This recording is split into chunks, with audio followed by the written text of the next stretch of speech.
Today we are going to make finger traps with sticky notes.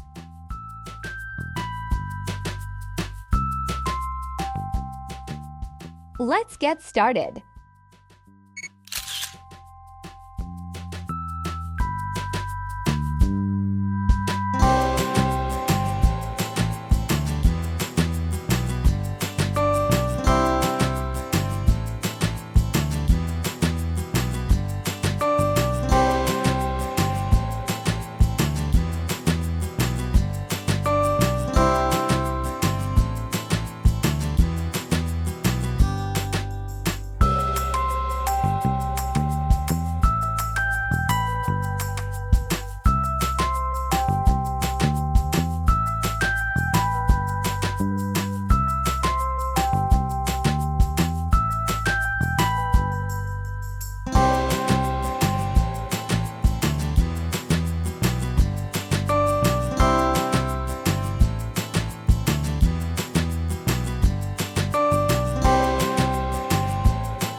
Thanks for watching.